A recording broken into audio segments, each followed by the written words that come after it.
আর আপনি যত পাপ করেন না কেন মায়ুস হবেন না, মন ছোট করবেন না।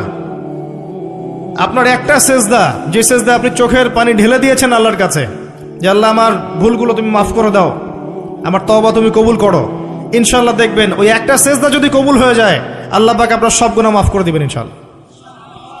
নামাজটা ছাড়েন না, যত পাপ করছেন করেন, আমি বলি নামাজ ছাড়েন না, ইনশাল্লাহ একদিন নামাজই আপনাকে পাপ থেকে বের করে আনবে ইনশাল্লাহ।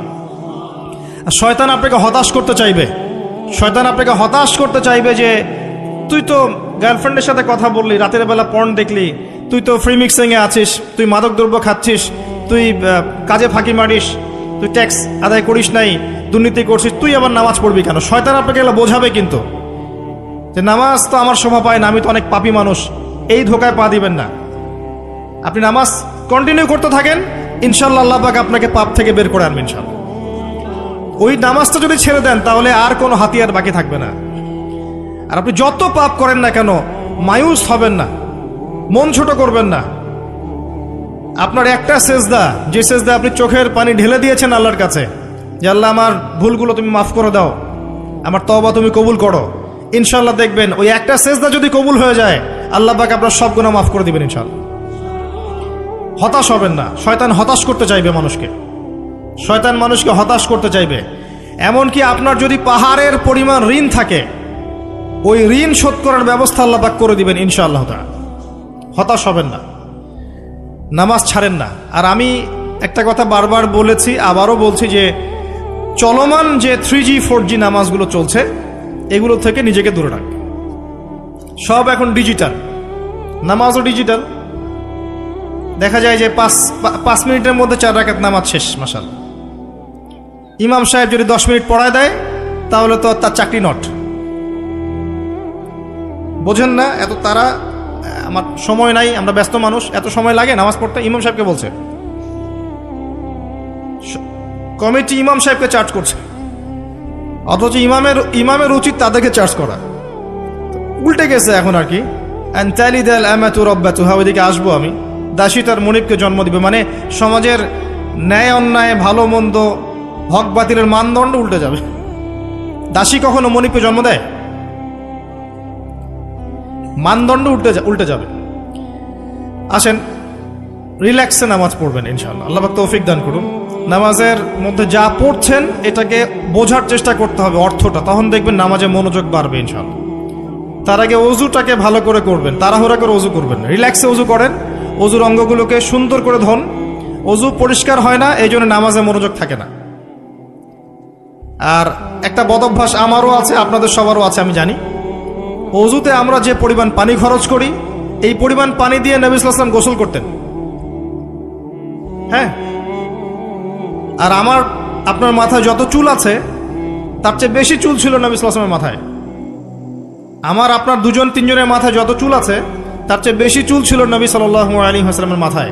তারপরেও তিনি অল্প পানি দিয়ে গোসল করে ফেলতেন। আর আমাদের দেখবেন জারিমানের জোর যত বেশি, তার ট্যাপের স্পিড তত বেশি। মসজিদে যাবেন, দেখবেন জোরে ট্যাপ ছেড়ে দিয়েছে, অজু করতেছে। একজন মানুষের গোসলের পানি দিয়ে একাই অজু করে ফেলে। পানির লেয়ার দিন দিন নেমে যাবে আমাদের এই পাপের কারণে। কুল আরাআইতুম ইন আসবাহা মাউকুম গাওরা, সূরা মুলকের শেষ আয়াত পড়ে দেখেন। বলুন হে নবী, তোমরা যদি কখনো সকালে উঠে দেখো যে পানির স্তর সব নিচে নেমে গেছে, পানি নাই, ফামা ইয়াতিকুম বিমাইন মাইন, কোন সেই সত্তা আছে তোমাদেরকে পানি এনে দিবে, প্রবাহমান পানি? দিন দিন ঢাকা শহর সহ বড় বড় যে সিটিগুলো আছে এগুলোর পানির লেয়ার নিচে নেমে যাচ্ছে। আমাদের অপচয়ের কারণে এমন হচ্ছে। প্রচুর পানি আমরা অজুতে অপচয় করি। গোসল দেখবেন শাওয়ার নিচ্ছে, ওই যে আমাদের ডিজিটাল ইয়াজুজ আর মাজুজের বাথরুম যেগুলো আছে, পানি চোষা বাথরুম, মানে 10-20 বালতি পানি দিয়ে শাওয়ার নিয়ে নিবি। হ্যাঁ, আর মহিলা হলে তো কথাই নাই, আরো 10 বালতি এক্সট্রা লাগায়। তো সমস্যা, অজু ঠিক করতে হবে, তারপরে সলাতে মনোযোগ বসবে ইনশাআল্লাহ। আল্লাহ পাক আমাদেরকে সলাত বুঝে আদায় করার তৌফিক দান করুন। মনোযোগ চলে যাবে, যাওয়া আসা করবে, মনোযোগ যাওয়া আসা করবেই, কিন্তু মনোযোগ ধরে রাখার চেষ্টা করতে হবে। ইনশাআল্লাহ তাআলা আল্লাহ পাক যদি ইহসান দান করেন মনোযোগ বাড়বে ইনশাআল্লাহ আযজা ওয়া জাল্লা। আরেকটা টিপস বলবো, সেটা হলো নামাজে সূরাগুলোর মধ্যে ভেরিয়েশন রাখতে হয়। যেমন প্রতিদিন যদি আপনি একই রকম সূরা পড়েন, আমি নিজেও দেখেছি যে আপনি প্রত্যেক ওয়াক্তেই যদি একই সূরা দিয়ে নামাজ পড়ে থাকেন, দেখবেন মনোযোগটা তুলনামূলক কম পাচ্ছেন।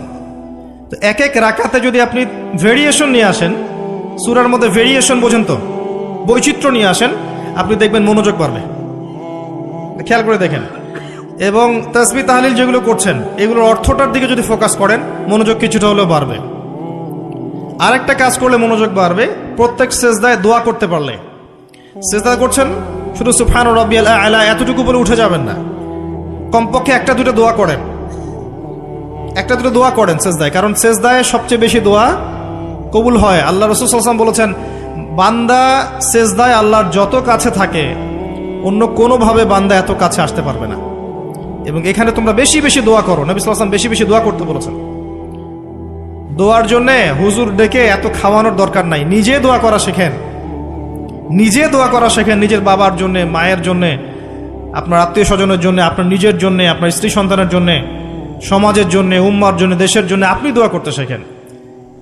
আপনার একটা প্রয়োজন, এই প্রয়োজনটাকে আমি বুঝতে পারবো, ওই আবেগটা কি আমার আসবে? আপনার যেটা প্রয়োজন, আপনার আবেগ আপনার আসবে। আপনার সন্তান অসুস্থ, আমি কি বুঝবো সেই ফিলিংসটা কেমন? আপনি বুঝবেন সেই ফিলিংসটা কেমন। অতএব নিজে আল্লাহর সাথে সম্পর্ক করেন। আর আপনি নিজেকে এত ছোট কেন মনে করছেন? আপনিও আল্লাহর সেই বান্দা, যে বান্দা আমি, যে বান্দা আর 10 জন মানুষ। আল্লাহ পাক আপনাকেও ভালোবাসেন, আল্লাহ পাক অবশ্যই আপনাকে ভালোবাসেন। জীবনের দীর্ঘ সময় পর্যন্ত আপনি আল্লাহকে ডাকেন নাই, আল্লাহ আপনাকে ফেলে দেয় নাই। আল্লাহ আপনাকে খাওয়ান, এখনো পরান, বাঁচিয়ে রেখেছেন, আল্লাহ নিয়ামত দিয়েছেন। আল্লাহ আপনাকে ভালো না বাসলে এমনি করেন? আল্লাহ পাক অপেক্ষা করছেন কবে খালি আপনি আসবেন আল্লাহর কাছে, এসে বলবেন আস্তাগফিরুল্লাহ ওয়া আতুবু ইলাইহি। আল্লাহ পাক অপেক্ষা করে বসে আছেন আপনার জন্য। আপনি কোথায় যাচ্ছেন? ফাআইনা তাযহাবুন। আল্লাহ পাক বলেছেন ফাআইনা তাযহাবুন, কোথায় যাচ্ছ তোমরা? কোথায় যাচ্ছেন? টাকার পিছনে, বাড়ি গাড়ি, স্ট্যাটাস, স্ত্রী সন্তান, ভোগবিলাসের পিছনে? আল্লাহ অপেক্ষা করছেন আপনার জন্য। আসেন, সেজদা করেন, ওয়াসজুদ ওয়াকতারিব, সেজদা করেন, নিকটবর্তী হন। আল্লাহ আপনার জন্য অপেক্ষা করছেন। যাবেন না আল্লাহর কাছে? আল্লাহ পাক সবাইকে আল্লাহর কাছে ফিরে আসার তৌফিক দান করুন। এটাই হোক আমাদের কাছে আসার গল্প, এটাই হোক আমাদের কিসের গল্প?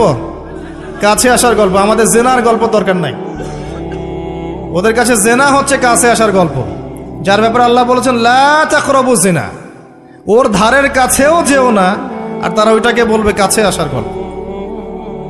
ইন্না লিল্লাহি ওয়া ইন্না ইলাইহি রাজিউন। আল্লাহ পাক আমাদের যুবক যুবতীদেরকে হেদায়েত দান করুন, পিতা মাতাদেরকে পরিবারে অনুশাসন বজায় রাখার তৌফিক দান করুন। আমাদের এই কাজগুলোর প্রতিফল কিন্তু আমাদেরকে ভোগ করতে হবে। আমাদের মেয়েদের, আমাদের ছেলেদের, তাদেরকে আমরা কিভাবে বড় করছি এটার হিসেব কিন্তু আমাদেরকে চুকিয়ে দিতেই হবে। পিতামাতাদেরকে বলবো সচেতন হয়ে যান। আল্লাহ পাক তৌফিক এনায়েত করুন, আমিন। আর যারা ওই পথে চলে গেছেন তাদের উদ্দেশ্যে একটা কথা বলবো, সেটা হচ্ছে যে এটা একটা মোহ, একটা ভ্রম। বাস্তবতা হচ্ছে যে আপনাকে প্রতিশ্রুতি দিচ্ছে সে আপনাকে অনেক ভালোবাসে, আদতে সে আপনাকে ভালোবাসে না। আদতে সে আপনার অবস্থানকে ভালোবাসে। আপনি আজ হোক আর কাল হোক এটা বুঝতে পারবেন যে সে আপনাকে ভালোবাসে না, আপনার অবস্থানকে ভালোবাসে। আপনার অবস্থান যদি ভালো থাকে সে আপনাকে ভালোবাসবে, অবস্থান ভালো না থাকলে ভালোবাসবে না। একইভাবে আপনি একটা মেয়ের কাছে যে ভোগবিলাস চাচ্ছেন, একটা ছেলে একটা গায়রে মাহরাম মেয়ের সাথে ফ্রি মিক্সিং করলে তার একটাই উদ্দেশ্য থাকে, সেই মেয়েটাকে ভোগ করা। সুযোগ পেলেই সে মেয়েটাকে ভোগ করে ফেলবে। একইভাবে এই মেয়েও দেখবেন আপনার যতটুকু সামর্থ্য আছে, অর্থবিত্ত যা যা আছে, এটাকে সে ইউজ করার চেষ্টা করছে তার স্বার্থে। বাস্তবিক অর্থে দুজন দুজনকে ভালোবাসে না মোটেই, দুজন দুজনের স্বার্থকে ভালোবাসে।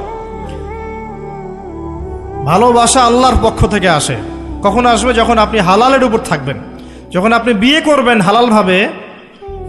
অচেনা একটা মেয়ের প্রতি দেখবেন আল্লাহ পাক এমন ডিভাইন একটা লাভ দিয়ে দিবেন, ওয়াজআলা বাইনাকুম মাওয়াজ্জাতা ওয়া রাহমা। আল্লাহ পাক তার পক্ষ থেকে উভয়ের মাঝখানে হৃদ্যতা, ভালোবাসা, মহব্বত দান করবেন। বলেন সুবহানাল্লাহ। এটা ডিভাইন, আল্লাহর পক্ষ থেকে আসবে, ঐশ্বরিক। আর বাকিটা হচ্ছে ঐশাচিক, শয়তানি, প্রবৃত্তির দাসত্ব, ভোগবাদী। এগুলো খেয়াল রাখবেন। এতে করে যা হবে, আপনি একবার আপনার ইজ্জত হারায় ফেললে কখনো ফিরে পাবেন না। অদ্ভুত বিষয়, মানে এই বিষয়গুলোকে আমরা কিছু মনেই করি না এখন। আমরা কিন্তু কিছু মনেই করি না, মনে করি এটা একটা মানে সোশ্যাল কালচার, গার্লফ্রেন্ড বয়ফ্রেন্ড থাকবে, একটা সোশ্যাল কালচার। এভাবে যে কত ছেলে কত মেয়ে, লক্ষ লক্ষ কোটি কোটি নিত্যদিন জেনা করছে, আল্লাহ ভালো জানে। আল্লাহ পাক আমাদের যুব সমাজকে হেদায়েত করুন, আমিন। আর যে প্রশান্তির জন্য আপনি তার কাছে যাচ্ছেন, সেটা তার কাছে নাই। প্রশান্তি আছে কোরআনের কাছে, প্রশান্তি আছে নবীর সুন্নায়, প্রশান্তি আছে আল্লাহর জন্য সেজদায়। তার আল্লাহর জন্য আল্লাহকে স্মরণ করে আপনি কাঁদবেন, প্রশান্তি পাবেন। আল্লাহর জন্য কিছু কাজ করবেন, তার দিনের কোনো খেদমত করবেন, প্রশান্তি পাবেন। আল্লাহর কোরআনের 10টা আয়াত মুখস্থ করেন, মনে এমন শান্তি আসবে যেটা আপনি কোথাও পাবেন না। আমি চ্যালেঞ্জ করে বলছি আপনাকে, আপনি আল্লাহর কিতাবের আজকে গিয়ে 5টা আয়াত মুখস্থ করেন, অর্থটা পড়বেন, কয়েকবার চর্চা করেন, মানুষকে শোনান, আপনি মনে এমন একটা প্রশান্তি পাবেন যেটা পৃথিবীর কোনো জায়গায় পাবেন না। এখানে প্রশান্তি এত এত বেশি মাত্রায় আসবে, যার খবর যদি ওই পশ্চিমারা জানতো, তাহলে আমার কলিজায় বোম মেরে উড়িয়ে দিত। কথা বুঝতে পারেন নাই?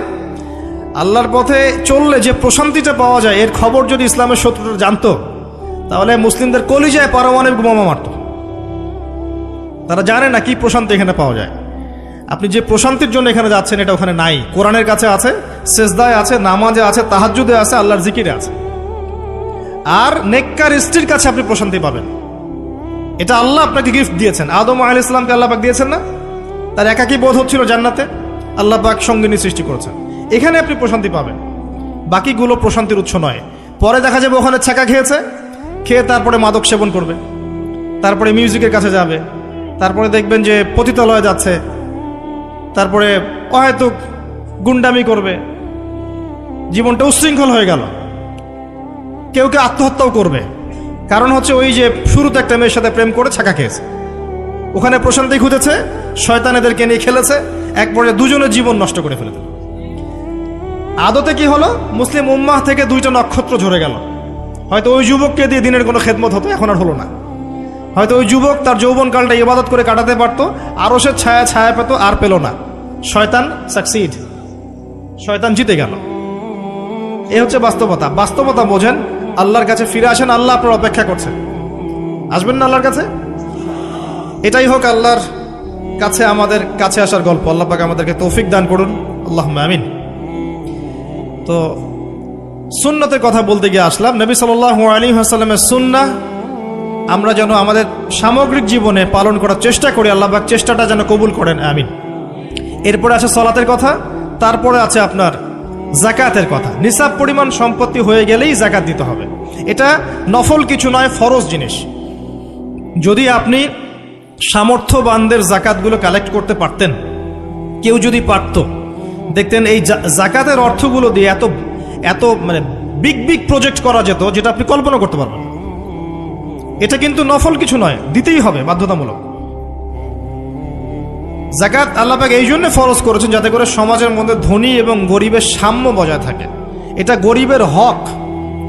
যাদের উপর যাকাত ফরজ হয়েছে তারপরেও যাকাত দিচ্ছে না, এদের সম্পত্তিগুলোকে আল্লাহ পাক কিয়ামতের দিন গলাবেন, মানে ধাতুতে পরিণত করে গলাবেন, গলিয়ে কপালে, গালে, পিঠে, চেহারায় লেপটে দিবেন। বলেন নাউজুবিল্লাহ। সূরা তাওবা পড়ে দেখেন, সূরা তাওবার মধ্যে এটা আছে। সম্পত্তি গলানো হবে, গলে একটা সোনা, তামা, ব্রোঞ্জ, এগুলো গলালে কেমন হবে? এগুলো উত্তপ্ত করে যদি গায়ে লাগিয়ে দেওয়া হয়, কেমন শাস্তি হবে? বলা হবে এটাই সেই তোমার সম্পদ যা তুমি সঞ্চয় করেছিলে, আজকে এটা আযাব ভোগ করো। নাউজুবিল্লাহ। এটা সমাজের সাম্য বজায় রাখে, গরিব আর ধনীর মধ্যে একটা ব্যালেন্স বজায় রাখে। এটা গরিবের হক। যখন আমরা যাকাত দিব না, গরিব মানুষের মাথাপিছু যে মানটা আছে জীবনযাত্রা, এটা আরো কমে যাবে। এটাতে শুধুমাত্র একটা রাষ্ট্রেরই উপকার হয় না, ব্যক্তি পর্যায়ে উপকার হয়। যখন ব্যক্তি পর্যায়ে যাকাত চলে যাবে সবার হাতে হাতে, দেখবেন আজকে যে খেতে পারছে না, সে কালকে দুবেলা খেতে পারবে ইনশাআল্লাহ। আর অনেক মুসলিম আছি আমরা যারা সালাত পড়ি, যাকাত দেই না, আছি না? জাকাতকে আমরা ফরজই মনে করি না। যদি বলা হয় ইসলামের 5টা পিলার বলেন, বলবে কালিমা, নামাজ, রোজা, হজ, জাকাত। জাকাত সবচেয়ে শেষে, তাই না?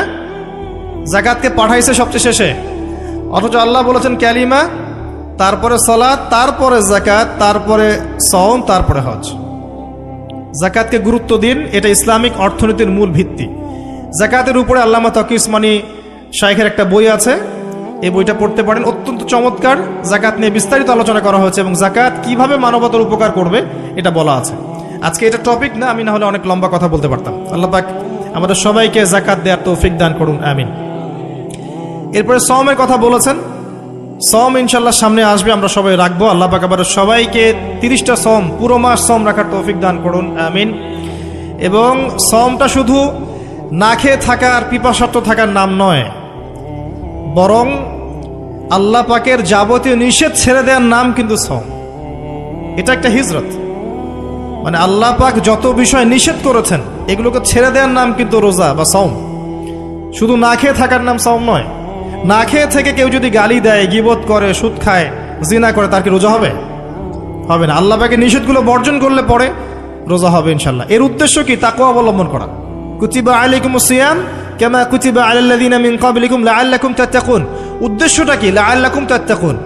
আল্লাহ পাকের নিষেধ না ছাড়লে কি কেউ তাকওয়া অবলম্বন করতে পারবে? অতএব সিয়ামের মূল উদ্দেশ্য কি? তাকওয়া অবলম্বন করা, আল্লাহ পাকের যাবতীয় নিষেধগুলোকে বর্জন করা। আল্লাহ পাক আমাদেরকে সিয়াম রাখার মতো রাখার তৌফিক দান করুন।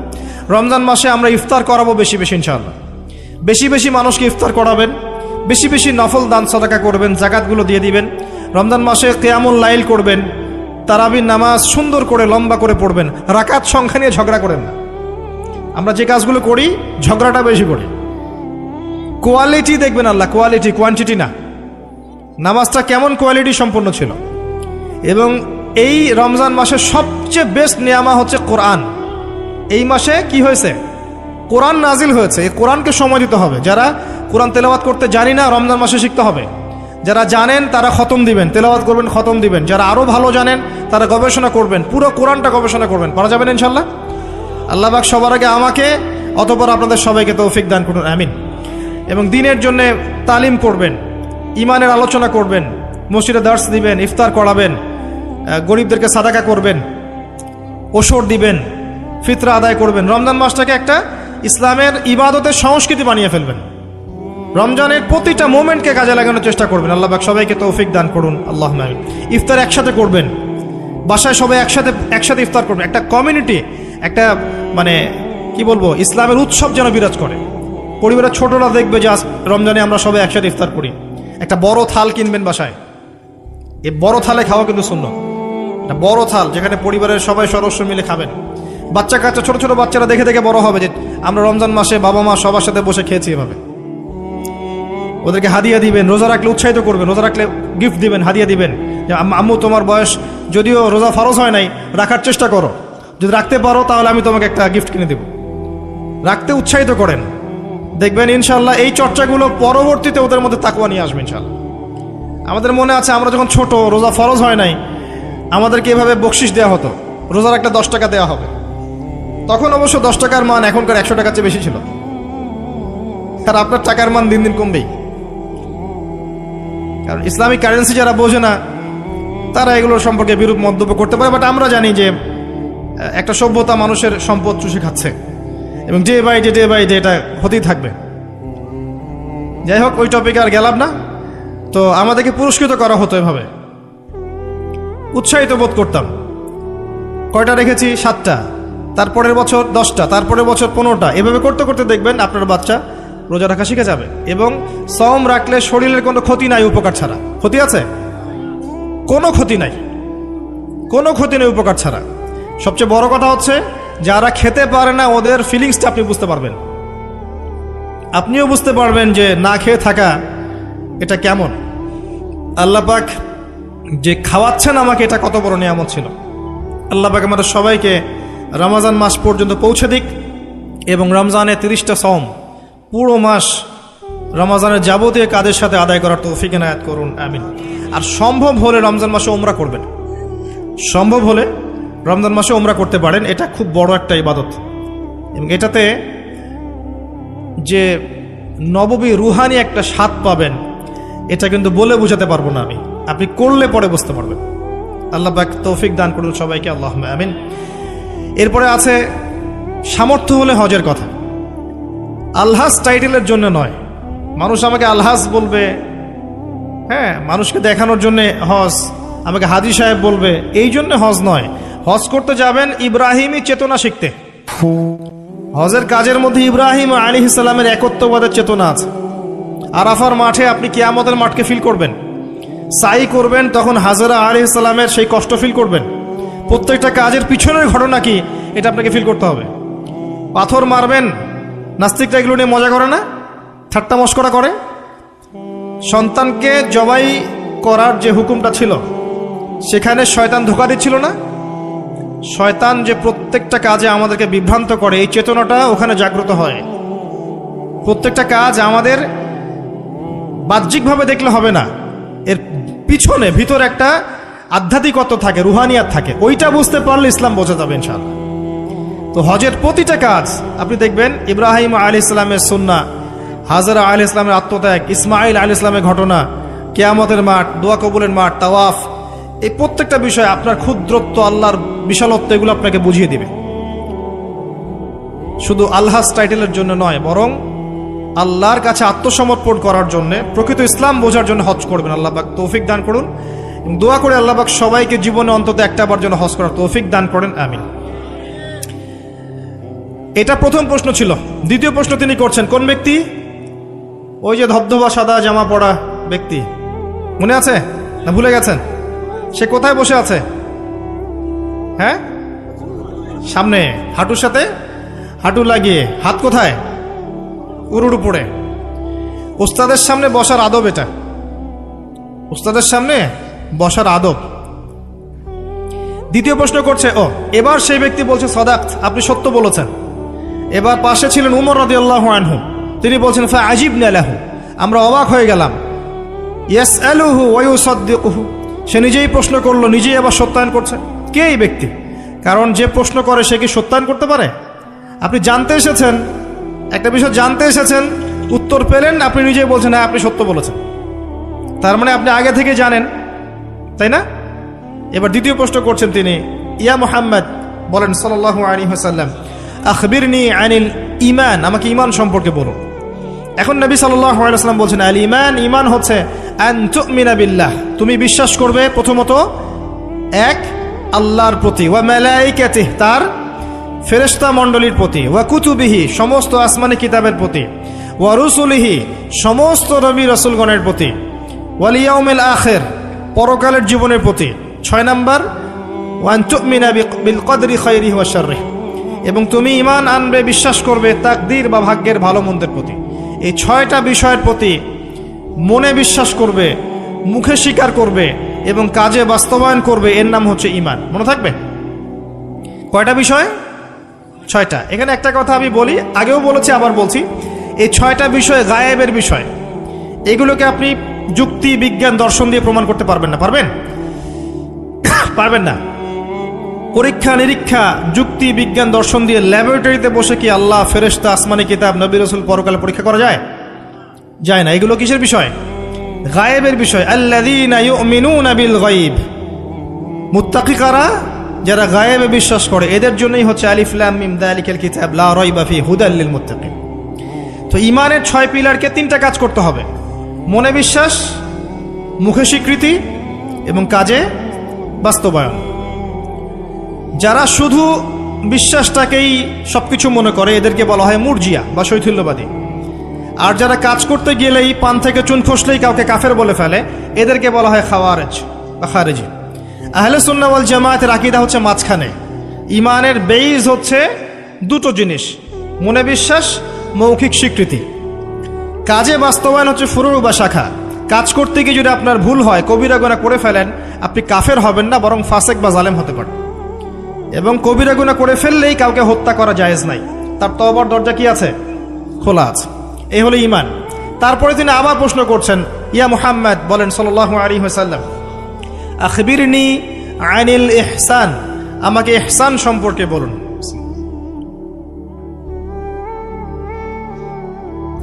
তখন নবী সাল্লাল্লাহু আলাইহি ওয়াসাল্লাম বলছেন, আল ইহসান, ইহসান হচ্ছে আন তা'বুদাল্লাহা কাআন্নাকা তারাহ, তুমি এমন ভাবে আল্লাহর ইবাদত করবে যেন তুমি আল্লাহকে দেখতে পাচ্ছ। কথা বুঝতে পারছেন? খুব ডিফিকাল্ট, কথাটা বলা সহজ, আমল করা খুব ডিফিকাল্ট। তুমি এমন ভাবে আল্লাহর ইবাদত করবে যেন তুমি আল্লাহকে দেখছো। ওয়া ইল্লাম তাকুন তারাহ ফাইন্নাহু ইয়ারাক, যদি তুমি আল্লাহকে দেখতে না পারো তাহলে জেনে রাখবে আল্লাহ তোমাকে দেখছেন। এই কনসিয়াসনেসের নাম হচ্ছে ইহসান, আত্মশুদ্ধি, আল্লাহ কনসিয়াসনেস। যদি কারোর মধ্যে ইহসান থাকে সে কি পাপ করতে পারবে?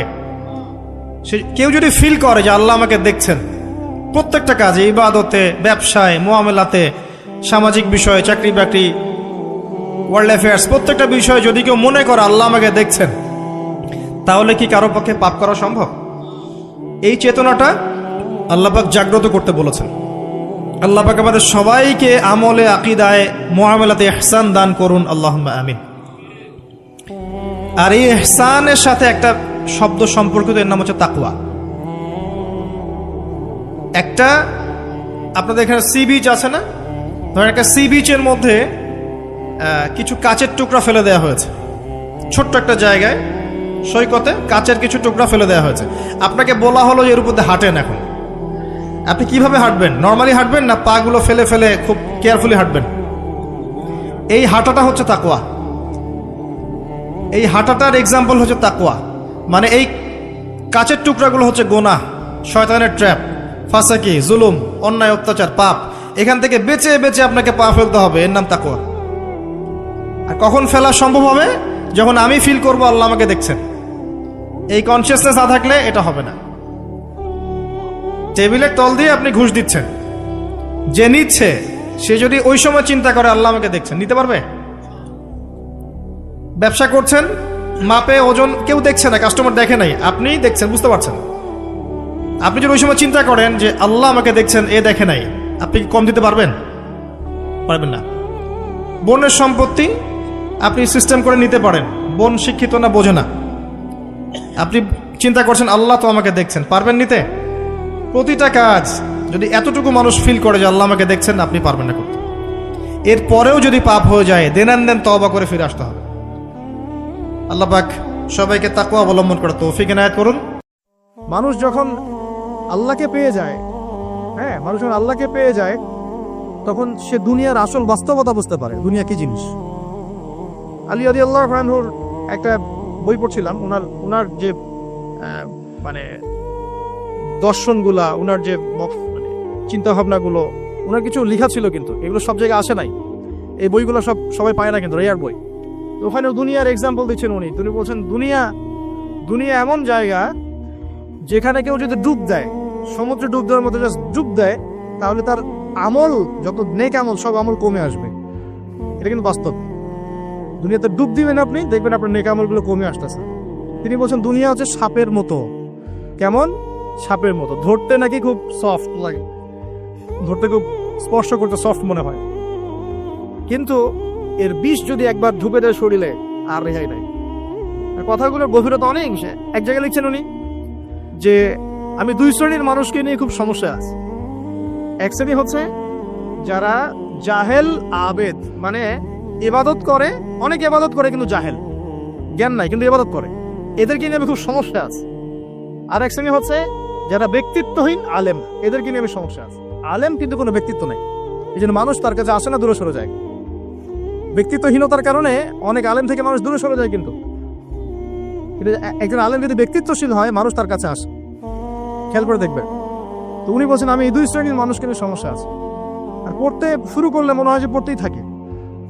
বলছেন যে আমি অনেক জায়গায় ঘুরলাম, অনেক কিছু দেখলাম, শুনলাম, বুঝলাম, শেষে গিয়ে বুঝলাম যে মানুষ শুধু স্বার্থের জন্যই মানুষের কাছে থাকে।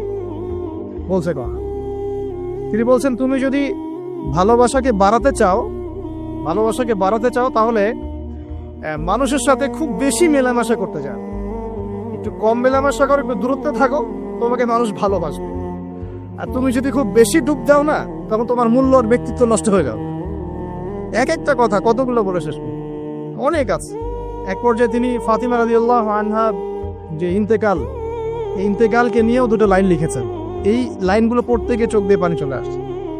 তিনি বলছেন, তোমাকে কতদিন দেখি না, কতদিন ছুঁয়ে দেখি না, কতদিন তোমার কাছে যাই না।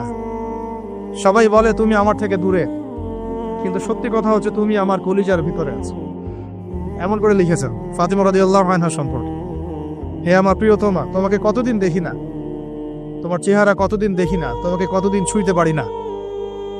হ্যাঁ, সবাই বলে তুমি আমার থেকে দূরে চলে গেছো, কিন্তু আমি জানি তুমি আমার কলিজার বক্ষ পিঞ্জরে আছো, লিখেছে কবিতা।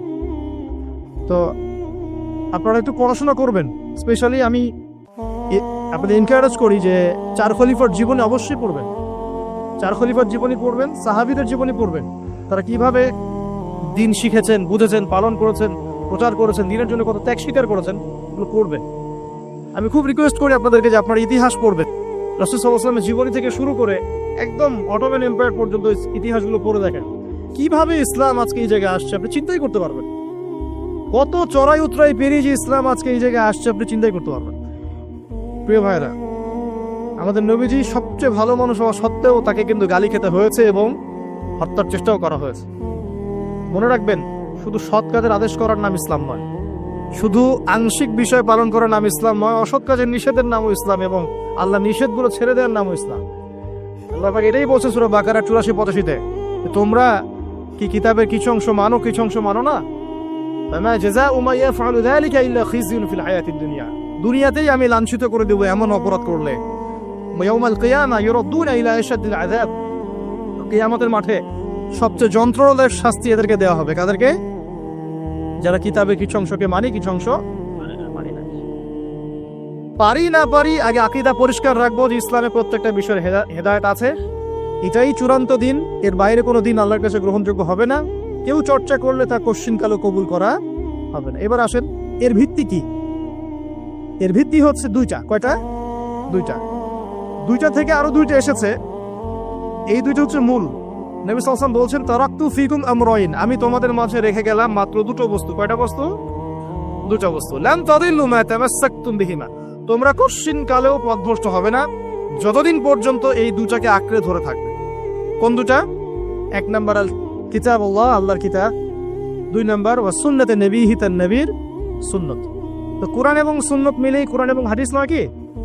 আচ্ছা, এখন আমাদের সামনে নবীজি নাই, আমাদের সামনে সাহাবায়ে কেরাম নেই, আমাদের সামনে তাবেঈন, চার ইমাম কেউই নাই, ওলামায়ে কেরাম আছেন, আর আমাদের সামনে আছে কোরআন এবং হাদিসের কিতাবগুলো। এই তো ইসলাম আমরা দেখছি, তাই না? এর বাইরে তো আমরা দেখতে পাচ্ছি না। সাহাবীরা না হয় সরাসরি নবীকে দেখে দিন পালন করেছেন, তাই না? তারপরের জেনারেশন সাহাবীদেরকে দেখে করেছে, তারপরের জেনারেশন তাবেঈদের দেখে করেছে। আমরা তো কাউকেই দেখতে পাচ্ছি না। আমরা দেখছি কোরআন এবং হাদিসের কিছু কিতাব এবং ওলামায়ে কেরাম সামনে আছে। এই তো, এই দুইটা হচ্ছে ভিত্তি। এখন এখান থেকে আরো দুটো এসেছে, একটা হচ্ছে ইজমা, একটা হচ্ছে কিয়াস। এই দুটো ইসলামের। অনেকে বলে ইজমা কিয়াস ইসলামে নাই, কোরআন সুন্নাহ এই দুটাই। ইজমা এবং কিয়াস গুরুত্বপূর্ণ, কারণ ইজমা, সাহাবীদের ইজমা, এটা একটা খুব গুরুত্বপূর্ণ জিনিস, এবং কিয়াস ছাড়া আপনি অনেক মাসআলা বের করতে পারবেন না। ইয়াবার শব্দ কোরআনে আছে না নাই? ইয়াবা আম শুনেছেন? শুনেন নাই? না শুনলেই ভালো। তো এই শব্দটা কি কোরআনে আছে নাকি? নাই। কোরআনে মাদকের কথা আছে। কিসের কথা? মাদক। এখন কিয়াস দরকার নাই। এই যে একটা মাসআলা, একটা মূলনীতিকে কেন্দ্র করে আরেকটা মাসআলাকে বের করা, ইস্তেহাদ করার যে মূলনীতিগুলো, এগুলো কিয়াস থেকে আসে। এটা কিয়াস। এটা ছাড়া আপনি অনেক মাসআলাই বের করতে পারবেন না সমসাময়িক। তো অবশ্যই কোরআন, সুন্নাহ, ইজমা, কিয়াস চারটাই লাগবে। এখন কথা হচ্ছে, এইগুলো তো আর আমরা সরাসরি পালন করতে পারবো না। পারবো? বুঝাচ্ছি, একটু বোঝেন। মনে করেন সামনের দিনগুলোতে দেখবেন বিচ কয়েন আসবে। কি কয়েন? হয়তো অলরেডি অনেক কান্ট্রিতে চলেও আসছে। এখানে কতদিন এটা লঞ্চ হবে আল্লাহ ভালো জানেন, কিন্তু বিট কয়েন মার্কেটে আসছে। এটাকে ক্রিপ্টোকারেন্সি বলে। কি বলে? পেপার মানি নিয়ে যে কথাগুলো বলেছিলাম, কিছু তো ফলেছে নাকি ভাই? কিছু তো ফলেছে। আচ্ছা, সামনে আরো ফলবে ইনশাআল্লাহ। সাস্টেইনেবল অ্যাসেট যেগুলো আছে, সেখানে সম্পদ ইনভেস্ট করেন। আপনার জমি জমা থাকলে চাষবাস করা শুরু করেন। সাস্টেইনেবল অ্যাসেট যেগুলো, সেগুলোতে ফোকাস করেন। এমন কোনো জায়গায় অনেক বেশি সম্পদ ইনভেস্ট করে দিয়েন না, যেটা পরে আপনার মানে পথে বসার কারণ না হয়ে যায়। আমার তো ক্রিপ্টোকারেন্সি মনে করেন চলে আসছে, এখন আপনি বোঝেন না ক্রিপ্টোকারেন্সি কি জিনিস, এটা হালাল না হারাম, এটা জায়েজ না জায়েজ, এগুলো মাসালা কি সবাই জানে? জানে কি? এটার জন্য কোরআন সুন্নাহর জ্ঞান লাগবে, ইকোনমিক্সের জ্ঞান লাগবে না, পড়াশোনা লাগবে। এখন সরাসরি কোরআন এবং হাদিসের বইগুলো চর্চা করে আপনি কি এর সমাধান বের করতে পারবেন কি না? পারবেন? আপনার কি সেই জ্ঞান আছে, যোগ্যতা আছে? আর সেই যোগ্যতা কি সবার আছে? অল্প কিছু মানুষের থাকতে পারে, যারা ওলামায়ে কেরাম তাদের এই যোগ্যতা, তাদের মধ্যেও হয়তো কিছু মানুষের নাও থাকতে পারে না, কিন্তু বরেণ্য ওলামায়ে কেরাম যারা, তাদের মাঝে এগুলো থাকবে ইনশাআল্লাহ। এখন আপনি কি করবেন? কোরআন সুন্নাহকে পালন করার স্বার্থে ওলামায়ে কেরামের দ্বারস্থ হবেন এবং তাদের কাছে মাসলা মাসালগুলো জেনে নেবেন। তাহলে আপনি একা একা চর্চা করে বিভ্রান্ত হওয়ার সুযোগ থাকবে, এই বিষয়টা খেয়াল রাখবেন। এখন নতুন কিছু ফিতনা আসছে যে কিছু মানুষ, সবাই না, অল্প কিছু মানুষ কোরআন সুন্নাহ নিজে নিজে পড়াশোনা করেই সব কিছু সমাধান বের করতে চাচ্ছে। এটা ঠিক না। সব কিছুর সমাধান বের করতে হলে মুস্তাহিদ হতে হবে, আর সবাই মুস্তাহিদ হতে পারবে না। সবাই কি আবু হানিফা রাহিমাহুল্লাহ হতে পারবে নাকি? সবাই কি ইমাম শাফিঈ হবে নাকি? সবাই কি আহমদ বিন হাম্বল হতে পারবে? সবাই কি ইমাম মালিক হতে পারবে? পারবে না। অতএব জ্ঞান চর্চার স্বার্থে, দিন পালনের স্বার্থেই ওলামায়ে কেরামের দ্বারস্থ হতে হবে, হকপন্থী ওলামায়ে কেরাম। এমন ওলামায়ে কেরামের কাছে আবার যায় না যার সকালে চা খাওয়ার সময় একটা ফতোয়া থাকে, বিকেলবেলা একটা মাই খায়, রাত্রে ফতোয়া আবার উঠে যায়। এই জায়গায় হচ্ছে না, তাহলে সমস্যা। ঠিক আছে? তো আল্লাহ পাক আমাদের বরেণ্য ওলামায়ে কেরামদেরকে হেফাজত করুন, দোয়া করি, এবং তাদের নেক হায়াতে বরকত দান করুন, এবং তাদের মাধ্যমে দিনের আরো বড় বড় খেদমত আঞ্জাম দেওয়ার তৌফিক আল্লাহ পাক দান করুন। এবং যুব সমাজকে রিকোয়েস্ট করবো যে আপনারা ডিটাচড হয়ে থাকবেন, ওলামায়ে কেরাম থেকে ডিটাচড হয়ে আপনারা দিন পালন করতে যাবেন না, তার সাথে সম্পর্ক রেখে দিন পালন করবেন ইনশাআল্লাহ। আল্লাহ সহজ করুক। এখন এই ভিত্তি পেয়ে গেলাম, এবার শেষ করার আগে আমি মূলনীতিগুলো বলে শেষ করছি। এই মূলনীতি কি ইসলামে? শোনেন, এই জায়গাটা একটু ভালো করে শোনেন। নবী সাল্লাল্লাহু আলাইহি সাল্লাম বসে আছেন মসজিদে, একজন ব্যক্তি আসলেন, ব্যক্তির গায়ে ধবধবে সাদা জামা, চুলগুলো কুচকুচে কালো, এবং তাকে মদিনার কেউ চিনে না। লা ইউরা আলাইহি আসারুস সাফর, তার গায়ে সফরের কোনো চিহ্ন দেখা যাচ্ছে না। তিনি আসলেন, এসে নবী সাল্লাল্লাহু আলাইহি ওয়াসাল্লামের হাঁটুর সাথে হাঁটু লাগিয়ে দিয়ে বসে পড়লেন। বসে নবীজিকে 4টা প্রশ্ন করলেন। কয়টা প্রশ্ন? 4টা। তার মধ্যে প্রথমটা হচ্ছে আখবিরনি আনিল ইসলাম, হে মুহাম্মদ সাল্লাল্লাহু আলাইহি ওয়াসাল্লাম, আমাকে ইসলাম সম্পর্কে বলো, যে ইসলাম কি, ইসলাম কি জিনিস, ইসলামের ব্যাখ্যা কি, সংজ্ঞা কি?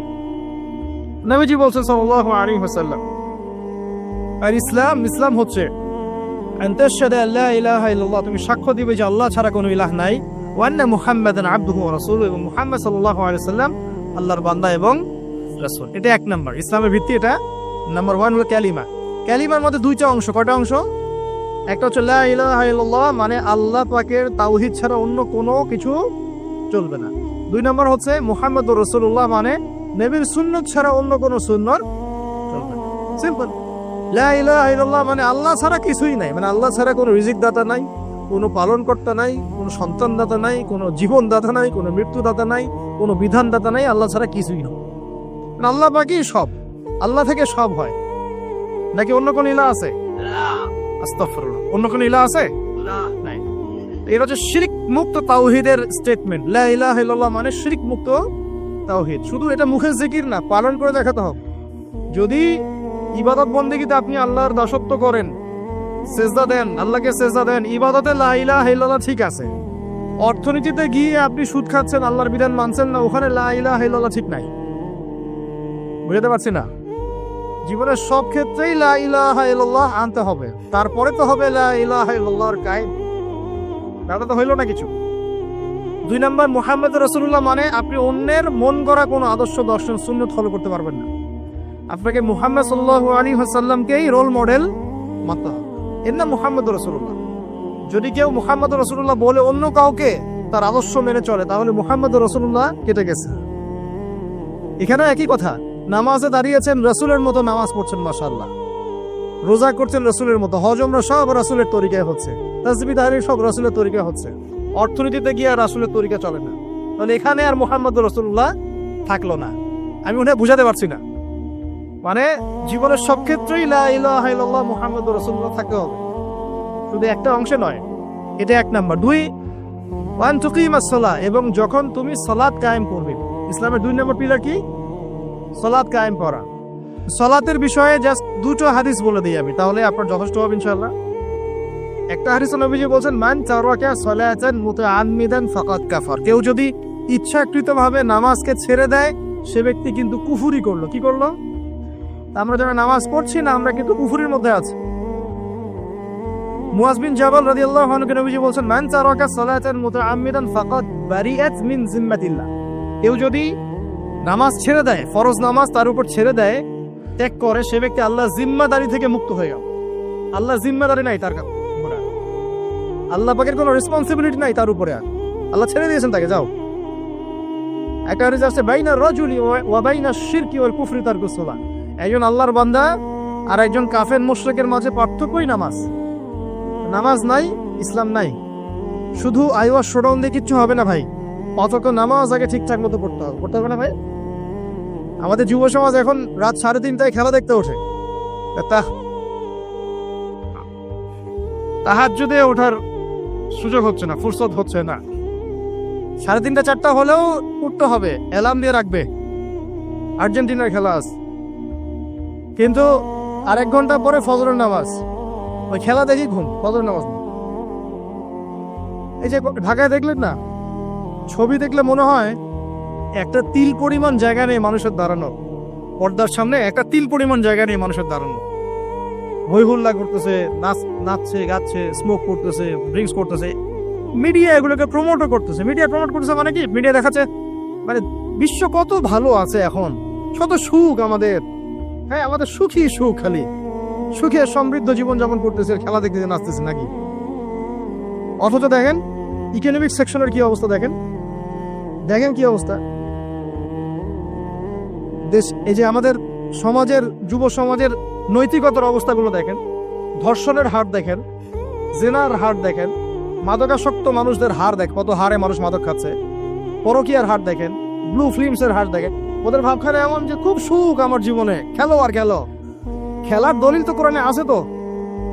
হ্যাঁ, আল্লাহ পাক বলছেন এই দুনিয়ার জীবনটা হচ্ছে খেলতামাশার দোকান। খেলার দলিলও কোরআনে তো আছে। ওমা হাযিহিল হায়াতু দুনিয়া ইল্লা মাতাউল গুরুর, এরকম একটা আয়াত আছে সূরা হাদীদের মধ্যে। আল্লাহ পাক আছে, আল্লাহ পাক বলেছেন যে ইলামু, তোমরা জেনে রাখো, আন্নামাল হায়াতু দুনিয়া লাইবু ওয়া লাহু, তোমরা জেনে রাখো যে এই দুনিয়ার, পুরো দুনিয়ার জীবনটাই খেলা, খেলতামাশা। ওয়া লাহু, ঠাট্টা, হাসি ঠাট্টা, মানে এটা কি বলা বাংলা দিয়ে, ভ্রম, মায়া, মোহ, ভ্রম। তোমরা জেনে রাখো দুনিয়ার জীবনটা খেলা, খেলতামাশা, ভ্রম, মিছে মায়া। ই'লামু আন্নামাল হায়াতু দুনিয়া লাইবু ওয়া লাহু ওয়া যিনাতু ওয়া তাফাখুরুম বাইনাকুম ওয়া তাকাসুর, এবং দুনিয়ার জীবন হচ্ছে একে অপরের সাথে প্রাচুর্যের প্রতিযোগিতা। এগুলা আল্লাহ পাক বলছেন। তো খেলার দলিল তো কোরআনেও পাওয়া যাচ্ছে না? দুনিয়ার জীবনটাকে আল্লাহ বলছেন ওমা হাযিহিল হায়াতু দুনিয়া ইল্লা মাতাউল গুরুর, পুরো দুনিয়ার জীবনটাই হচ্ছে মাতাউল গুরুর, প্রতারণা, ধোঁকা, মরিচিকা ছাড়া কিছুই না। আর প্রমোট করা হয় যে বিউটি কন্টেস্ট হচ্ছে, মনে হচ্ছে কত সুখ আমাদের। হ্যাঁ, মেয়েরা একদম অর্ধনগ্ন হয়ে ফ্যাশন শো করছে, প্রমোট করছে, দেখো এগুলো সবাই কি সুন্দর জিনিস, কত সুখ, কত সুখে আছি আমরা। খেলতেছে মানুষ, দেখো ব্রাজিল আর্জেন্টিনা খেলা হচ্ছে, কত সাপোর্টার, কত সুখ, কত মজা, কত লাজ্জাত দুনিয়াতে। হ্যাঁ, মানে কি প্রমোট করতেছে দেখেন। মানে রিয়েলিটি, একটা কথা বলেছে অনেক লেকচারে যে এই ফিতনাময় যুগ, দাজ্জালের যে যুগটা হবে না, ওই যুগে বাস্তবতা আর ভিজুয়াল ওয়ার্ল্ড হবে আকাশ পাতাল পার্থক্য। মানে যা আপনি দেখবেন সেটা সত্য না, ভিতরের বিষয়টা সত্য, যেটা আপনি দেখতে পাচ্ছেন। যা আপনি দেখবেন সেটা সত্য না, যা সত্য তা আপনি দেখতে পাচ্ছেন না। এটা হবে দাজ্জালের যুগ। কেমন? খিদিরের মতো। নৌকা ফুটা করলেন কেন? সন্তান হত্যা করলেন কেন? বাচ্চা হত্যা করলেন কেন? আর এই যে দেয়াল নির্মাণ করলেন কেন? তিনটা ক্ষেত্রে মুসা আলাইহিস সালাম ভেটো দিচ্ছেন, খিদির আলাইহিস সালাম বলছেন যে এর পিছনে কারণ আছে। কারণ আছে না? দাজ্জালের যুগটা এমন হবে, বাহ্যিক ভাবে যেটা দেখছেন চোখ দিয়ে এটা সত্য নয়, ভিতরে যেটা আছে ওটা সত্য। ভিতরটা সবাই দেখতে পারবে না, দেখতে হলে খিদির হতে হবে। ভিতরটা হচ্ছে যে সমাজ তো ডিস্ট্রয়েড, ম্যাসাকার হয়ে গেছে, সমাজের কাঠামোই ভেঙে গেছে আমাদের। এখন নারী পুরুষের যে ফাংশন চেঞ্জ হয়ে গেছে, ধর্ষণের হার দিন দিন বেড়ে গেছে, ইফটিজিং বেড়েছে, বেপরদামি বেড়েছে, নগ্নতা বেড়েছে, মাদক বেড়েছে, পরকীয়া বেড়েছে, কচি কচি বাচ্চা কাচ্চা মেয়েগুলোকে ধরে ধরে ধর্ষণ করা হচ্ছে। সমাজের কাঠামোই চেঞ্জ হয়ে গেছে, সমাজের সমকামিতা বেড়েছে, প্রচুর সমকামী। খেলতামাশা, দুনিয়ার জীবনটা খালি খেলতামাশা।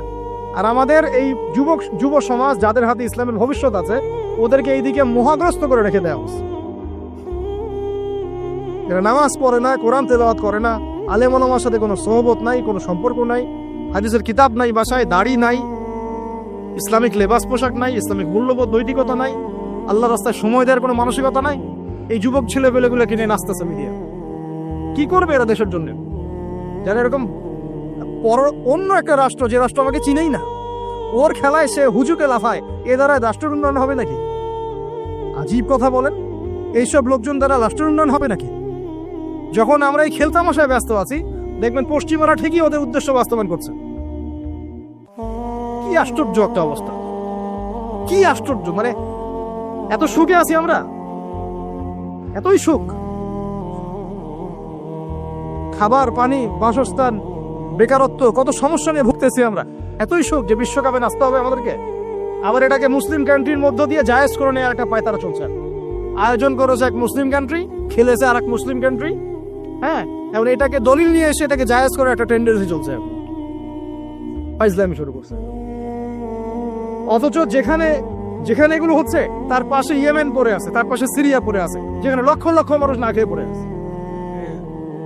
ইয়েমেনে লক্ষ লক্ষ শিশু না খেয়ে মরতেছে এখন ওদের।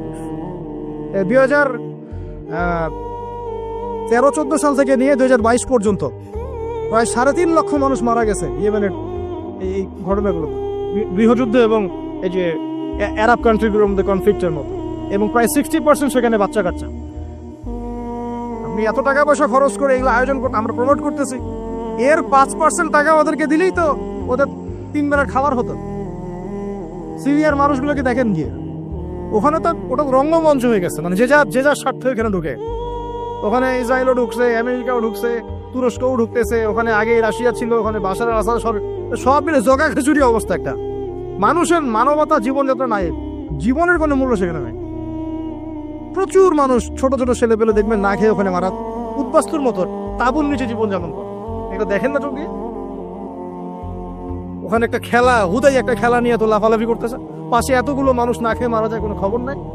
নিজে ভরপেট খাই, প্রতিবেশী অনাহারে থাকে, মুমিন হবে? কিসের ইসলাম ফলো করতেছি আমরা আসলে? আমরা যে ইসলামটা ফলো করতেছি এটা পশ্চিমাদের শেখানো ইসলাম। আমরা রাসূলুল্লাহ সাল্লাল্লাহু আলাইহি ওয়াসাল্লামের শেখানো ইসলাম ফলো করতেছি না। আমার স্ট্রেট কাট কথা একদম, আমরা যে ইসলামটা ফলো করতেছি এটা হচ্ছে পশ্চিমাদের শেখানো ইসলাম। রাসূলুল্লাহ সাল্লাল্লাহু আলাইহি ওয়াসাল্লাম ইসলাম ফলো করলে আজকে আমাদের অবস্থাগুলো হতো না। আল্লাহ পাক আমাদেরকে বোঝার তৌফিক দান করুন। আমি শুধু ফাযাক্কির ইন্নামা আনতা মুযাক্কির, আল্লাহ পাক যে বলেছেন তুমি উপদেশ দাও, তুমি শুধু উপদেশ দাতা, লাস্তা আলাইহিম বিমুসাইতির, কারো প্রতি তুমি দারোগা নাও, আমরাও কারো প্রতি দারোগা নই। কিন্তু পুরো বিশ্বের প্রেক্ষাপটটাকে কোরআন সুন্নাহ দিয়ে ব্যাখ্যা করার দায়িত্ব আমাদের। কেউ গ্রহণ করলে করবে, না করলে করবে না। তার কবরে সে যাবে, আমার কবরে আমি যাব, সিম্পল, শেষ। গতানুগতিক লাইফস্টাইলে এখন এই পৃথিবীর বেশিরভাগ মানুষ বস্তুবাদী। এটা দেখার জন্য, বোঝার জন্য জাস্ট আপনার হৃদয়ের চোখ, হৃদয়ের কান, হৃদয়ের ইন্দ্রিয়গুলো একটু উন্মুক্ত করতে হবে। আর হৃদয়ের চোখ, হৃদয়ের কান উন্মুক্ত হবে তখনই যখন আমরা আল্লাহ এবং তার রাসূলের সামনে আত্মসমর্পণ করব, তার আগে নয়। তো বেশিরভাগ মানুষ বস্তুবাদিতায় লিপ্ত থাকে। আবার দেখি কিছু মানুষের সারাদিন ফিকির একটাই, পলিটিক্স, পলিটিক্যাল অ্যাফেয়ার্স, পলিটিক্স, কিভাবে পলিটিক্স করব, কিভাবে অপোজিশনকে ডমিনেট করা যায়, কি করলে তার ক্ষতি করা যাবে, কি করলে তাকে ওভারটেক করে আমি সামনে যেতে পারবো। কিছু মানুষের চিন্তা ইকোনমিক সেকশনে, আল মাল, কিভাবে মাল অর্জন করা যাবে। আমার 2তলা বাড়ি আছে, কিভাবে 4তলা হবে। 2টা বিজনেস আছে, কিভাবে 10টা হবে, 5টা হবে। আমার 100% জমি আছে, কিভাবে 200% হবে। আল মাল। এই শ্রেণীর মানুষকে নবী সাল্লাল্লাহু আলাইহি ওয়াসাল্লাম আব্দুদ দিনার বলেছেন, দিনারের দাস। আব্দুল্লাহ নয়, আল্লাহর দাস নয়, দিনারের দাস। আরো কিছু মানুষ আছে, আমরা এখন সায়েন্স এবং টেকনোলজির অগ্রগতির খোরা অজুহাত তুলে সরাসরি আল্লাহকে ডিনাই করে ফেলছে এবং এই মতাদর্শ সমাজে বাস্তবায়নের চেষ্টাও করছে।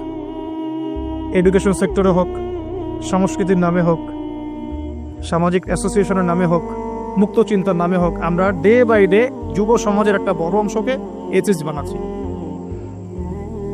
আবার কিছু মানুষ সারাদিন সংস্কৃতি নিয়ে পড়ে আছে, গান বাজনা নাট্য কলা ইত্যাদি ইত্যাদি। কিছু মানুষ সারাটা জীবন ঢোল তবলায় কাটিয়ে দিচ্ছে, কিছু মানুষ সারাটা জীবন একটা গিটারকে নিয়ে কাটিয়ে দিচ্ছে, একটা মিউজিক্যাল ইনস্ট্রুমেন্ট নিয়ে কাটিয়ে দিচ্ছে। কিছু কিছু দিনী বোন সারাটা জীবন অপসংস্কৃতির অন্ধ অনুকরণে কাটিয়ে দিচ্ছেন। এবং আপনাদের কাছে, সরি ফর মাই ল্যাঙ্গুয়েজ, অনেক সময় মনে হচ্ছে সৌন্দর্যই সবকিছু। আল্লাহ রাব্বুল আলামিন হয়তো বা মনে হয় আমার বাহ্যিক সৌন্দর্য দেখেই বিচার করবেন আপনাদের উপর। কিছু কিছু যুব সমাজ সারাদিন PUBG, free fire, mobile games, addiction, YouTubing, Facebooking, অস্থির অবস্থা, অস্থির। ঠান্ডা মাথায় এক সেকেন্ড বসে চিন্তা করতে যাচ্ছে না যে তাকে আল্লাহ কেন সৃষ্টি করেছে। তো এইরকম ভেরিয়াস কাইন্ডস অফ পিপল আমাদের এই সমাজের মধ্যে, যে কোনো কান্ট্রির দিকে আপনি তাকাবেন এই দৃশ্যটাই পাবেন। এর মধ্যে গুটি কয়েক কিছু মানুষ আপনি পাবেন, ওয়া কালিলুম মিন ইবাদিয়াশ শাকুর, আমার শুকরগুজার বান্দা আল্লাহ বলেছেন খুব অল্প হবে। অল্প কিছু মানুষ ইসলাম চর্চা করার চেষ্টা করছে। আমি ওই সেন্সে কথা বলছি না যে সারা বিশ্বে 200 কোটি মুসলিম, 300 কোটি মুসলিম, 500 কোটি মুসলিম, বাংলাদেশে 90% মুসলিম, এই ধরনের গতানুগতিক পরিসংখ্যানে আমি বিশ্বাস করি। যখন ইসলামের ডেফিনেশনটা আপনি আজকে বুঝে যাবেন বাসায়, তখন আপনি নিজেও চিন্তা করবেন যে আসলে আমরা মুসলিম আছি কিনা। সংখ্যা তো বসিয়ে দিলাম 90% মুসলিম, ঠিক আছে। তো গুটি কয়েক কিছু মানুষ আল্লাহর পরোয়া করেন, তার রাসূলের পরোয়া করেন, তার কিতাবের প্রতি সম্মান প্রদর্শন করেন। এই মানুষগুলোর মধ্যে কয়েকটা ভাগ আছে। এক ভাগ মানুষ পরিপূর্ণ মুমিন, মাশাআল্লাহ, আমরা দোয়া করি আল্লাহ পাক তাদের সংখ্যা বাড়িয়ে দেন। এক ভাগ মানুষ আছেন পরিপূর্ণ মুসলিম, উদখুলু ফিস সিলমি কাফার উপর আমল করে, অর্থাৎ তোমরা পরিপূর্ণরূপে ইসলামে প্রবেশ করো, এই আয়াতের উপর তারা আমল করে। এক শ্রেণীর মানুষ আছেন মুযাবযাবিনা বাইনাহুম, মানে ডান বামের মাঝখানে থাকেন, যখন স্রোত যেদিকে সেদিকে ফ্লো। এবং এর মধ্যে কিছু দাড়ি টুপিওয়ালা মানুষও আছে, যেদিকে ফ্লো সেদিকে কথা, যেদিকে ফ্লো সেদিকে অ্যাক্টিভিটিস, তার নিজস্ব একটা স্বতন্ত্র অবস্থান নাই, এটাই হক, এরকম একটা অবস্থান নাই। কিছু মানুষ আছেন আল্লাহ এবং তার রাসূলকে বিশ্বাস করেন, কিন্তু কাজ করতে গিয়ে কবিরা গুনাহে লিপ্ত হচ্ছে, সুদ খাচ্ছে, মদ খাচ্ছে, জেনা করছে, পরকায়ে লিপ্ত হচ্ছে, হারাম অ্যাফেয়ার্সে আছে, নোংরা মুভিজ দেখছে, আস্তাগফিরুল্লাহ। কিছু মানুষ আছেন পার্ট টাইম মুসলিম, শুক্রবারে আপনি তাদেরকে পাবেন, ঈদের দিনে পাবেন, কোন একটা কনফারেন্সে পাবেন, আপনি 5 ওয়াক্ত নামাজে পাবেন না। আপনি এর মধ্যে পাবেন কিছু প্রোটেস্ট্যান্ট মুসলিম। প্রোটেস্ট্যান্ট কেমন? কালিমা তো পড়েছি, লা ইলাহা ইল্লাল্লাহ, আল্লাহ মাফ করে দিবেন, এই যে চিন্তা মাথায় বসিয়ে নিয়েছে, সে আমলকে ইমানের অংশ মনে করছে না। কালিমা একদিন পড়েছি, লা ইলাহা ইল্লাল্লাহ মুহাম্মাদুর রাসূলুল্লাহ, ব্যাস আমি জান্নাতে চলে যাব। Protestant version of Islam. এরকম অনেক ভার্সন আছে ইসলামের মধ্যেই। কেউ আছে সুবিধাবাদী মুসলিম, কেউ ফাসেক মুসলিম, কেউ জালেম মুসলিম, কেউ আছে মোনাফেক টাইপের, কেউ প্রোটেস্ট্যান্ট। খাঁটি আল্লাহর বান্দা, খাঁটি মুমিন, খাঁটি মুসলিম, এই মানুষগুলোকে মোটিভেট করার জন্য আজকের টপিক। আসুন কিছু মহামানবের গল্প শুনি। শুরু করতে চাই আমাদের আদি পিতা আদম আলাইহিস সালামকে দিয়ে। কেন এত বড় লম্বা ভূমিকা দিলাম? কারণ আমরা কেউ প্রোটেস্ট্যান্ট মুসলিম থাকতে চাই না, আমরা পরিপূর্ণ কোরআন এবং সুন্নাহ অনুসরণ করতে চাই। পরিপূর্ণ কোরআন এবং সুন্নাহ আমার ব্যক্তি জীবন, আমার পারিবারিক জীবন, আমার অর্থনৈতিক জীবন, আমার সামাজিক জীবন, ইনশাআল্লাহ আল্লাহ যদি তৌফিক দান করেন আমার পলিটিক্যাল লাইফেও থাকবে ইনশাআল্লাহ। এই কনসেপ্টের নাম ইসলাম। এই কনসেপ্টকে ডিনাই করলেই মুনাফিক হয়ে যাবে। কেউ মানতে পারুক বা না পারুক এটা পরের ইস্যু, কিন্তু আগে আমার আকীদা ঠিক করতে হবে, ইসলাম এটা। এখন আমি প্রথমে শুরু করব আমার ব্যক্তিগত জীবন থেকে। আমি সালাত দিয়ে স্টার্ট করব, আমি সওম রাখবো, বেশি বেশি নফল ইবাদত করব, কোরআন তেলাওয়াত করব, দান সাদাকা করব, ভালো কাজে অংশ নিব, সৎ কাজে আদেশ করব, অসৎ কাজে নিষেধ করব। আমি আমার ব্যক্তি জীবনটাকে ইসলামাইজড করব সবার আগে। আমি সবার আগে বড় স্তরে যাব না, এটাই সুন্নাহ। এরপরে আমার একটা পরিবার আছে, আমার পরিবার, আমার মা, আমার বাবা, আমার স্ত্রী, সন্তান, সবাইকে নিয়ে পরিবার। তাদেরকে ইসলামের মধ্যে রাখার দায়িত্বটা আমার। আমার সমাজ আছে, সমাজে আমি যতটুকু পারি ইসলামকে ইম্পোজ করব। ইকোনমিক সেকশনে গিয়ে আমি হালাল হারামে পরোয়া করব না এমন মানুষ হব না। আমি সেখানে হালাল খাবো, হারাম থেকে দূরে থাকবো। যদি আল্লাহ পাক আমাকে পলিটিক্যাল ক্ষমতা দেন, আমি আমার জায়গা থেকে চেষ্টা করব ইসলামকে ইম্পোজ করার জন্য। অ্যাটলিস্ট কুফর শিরক এবং তাগুতকে এস্টাবলিশ করব না। কিছু করতে পারি না পারি, অ্যাটলিস্ট কুফর শিরক এবং তাগুতকে এস্টাবলিশ করব না। মোটা দাগে কথা বললে অনেক হার্ড কথা হয়ে যায়। পুরো ওয়ার্ল্ডের গ্লোবাল অ্যাফেয়ার্সই এখন তাগুতের উপরই আছে। আপনি কত বড় সংস্থার নাম নেবেন? World bank, IMF, United Nations, কোনো অ্যাসোসিয়েশনের মধ্যে 100% কেন 10% ইসলাম নাই।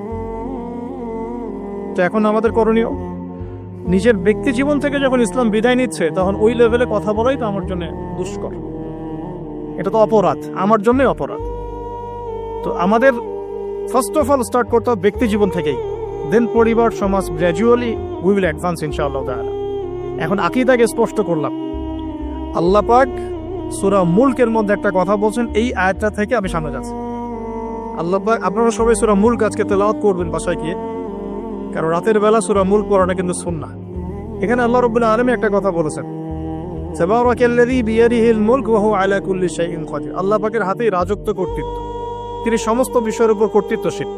আল্লাযী খালাকাল মাউতা ওয়াল হায়াতা, যিনি মৃত্যু এবং জীবন সৃষ্টি করেছেন। কি রিজনে, কি কারণে?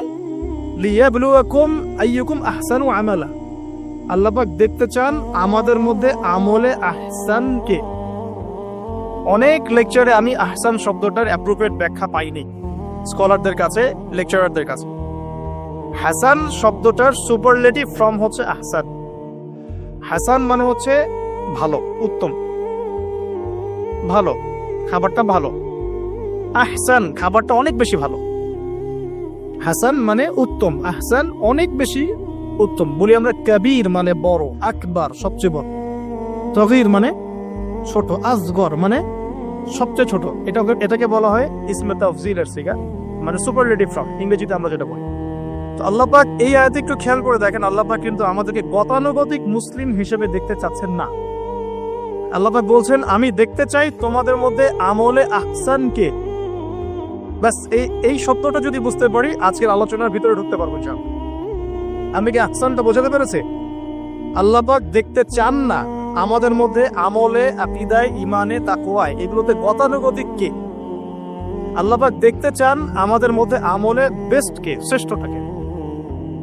এখন কোরআনের পাতাগুলো যদি ঘেটে আমরা শেষ করি, একটা খতম দেয় একটা মাসে, চেষ্টা করবেন 1 মাসে 1 খতম দেওয়ার জন্য, আল্লাহ তৌফিক দান করুন। প্রতিদিন 1 পারা করে পড়লে 1 মাসে 1 খতম হয়ে যায়। আর বছরে অন্তত একবার পুরো কোরআনটা অর্থসহ পড়তে হবে। পারা যাবে ইনশাআল্লাহ? বছরে অন্তত একবার পুরো কোরআনটাকে অর্থসহ আমরা পড়ার চেষ্টা করব। এই পাতাগুলো যদি আমরা উল্টাই তাহলে দেখব কোরআনের মধ্যে আল্লাহ রাব্বুল আলামিন কাফেরদের কথা বলেছেন, জালেমদের কথা বলেছেন, ফাসিকদের কথা বলেছেন, মুত্তাকি মুমিন মুসলিমদের কথা বলেছেন। এবং আল্লাহ পাক যে শব্দটা চাচ্ছেন আমাদের কাছে আহসান, এই আহসান কিছু মানুষের কথা আল্লাহ পাক কোরআনে বলেছেন। আজকে ওইটাই গল্প। সূরাতুল বাকারার আয়াত নাম্বার 207-8, এই দুটো আয়াত একটু পড়ে দেখবেন। আল্লাহ পাক বলছেন, ওয়া মিনান নাস, বা'দা আউযু বিল্লাহি মিনাশ শাইতানির রাজীম, ওয়া মিনান নাস, আল্লাহ বলছেন মানুষের মধ্যে কিছু মানুষ আছে, সবাই না। ওয়া মিনান নাস, মানুষের মধ্যে কিছু মানুষ আছে যারা কিনা মাইয়াশরি নাফসাহু বিতিগা মারদাতিল্লাহ, যেই মানুষগুলো আল্লাহ পাকের সন্তুষ্টির জন্য তাদের নফসটাকে বিক্রি করে দিয়েছে। সুবহানাল্লাহ, চারটাখানি কথা না কিন্তু। মানুষের মধ্যে আল্লাহ কিন্তু সূরা বাকারায় বলেছেন শুরুর দিকে, মানুষের মধ্যে কিছু মানুষ আছে যারা মুমিন, কিছু মানুষ আছে যারা কাফের, কিছু মানুষ আছে যারা মুনাফিক, শুরুর দিকে পাবেন। এখানে আল্লাহ পাক বলছেন মানুষের মধ্যে কিছু মানুষ আছে যারা তাদের নফসটাকে আল্লাহর সন্তুষ্টির জন্য বিক্রি করে দিয়েছে। সুবহানাল্লাহ, মানে তাদের জীবনের মূল থিমটাই হচ্ছে আল্লাহ পাকে সন্তুষ্ট অর্জন করা। কোনো কিছুকেই তারা আল্লাহর সন্তুষ্টের উপর প্রাধান্য দিবে না। যদি কোটি টাকার অফার আসে হারাম, সে সেটা রিজেক্ট করবে, আল্লাহ নারাজ হবে। একটা সুন্দরী মেয়ে যদি জেনার অফার করে, সে রিজেক্ট করবে, কারণ সে আল্লাহকে ভয় করে। সে আল্লাহ পাকের জমিনের উপরে গায়রুল্লাহ বা কুফফারদের, তাগুতদের কোনো লস ইমপ্লিমেন্ট করতে পারবে না, কারণ সে আল্লাহকে ভয় করে। সে ইকোনমিক লাইফে হালাল হারামের পরোয়া করে চলবে, কারণ সে আল্লাহকে ভয় করে। সে তার পরিবারে পর্দা এস্টাবলিশ করবে, বিকজ সে আল্লাহকে ভয় করে। মানে মাইয়াকরি নাফসাহু বিতিগা মারদাতিল্লাহ, আল্লাহ পাকের সন্তুষ্টির জন্য নিজের নফসটাকে, জান মাল সবকিছুকে বিলিয়ে দিয়েছে। এই মানুষগুলোর সম্পর্কে আল্লাহ বলছেন ওয়াল্লাহু রাউফুম বিল ইবাদ, এই মানুষগুলোর প্রতি আল্লাহ পাক রাউফ হবেন, কোমল নরম সফট হয়ে যাবে। সুবহানাল্লাহ। কোমল নরম সফট মানে কি? কিয়ামতের মাঠে ডাকা হবে, এই গুনাহগুলো করেছিলে? জি আল্লাহ, আমি এই গুনাহগুলো করেছি।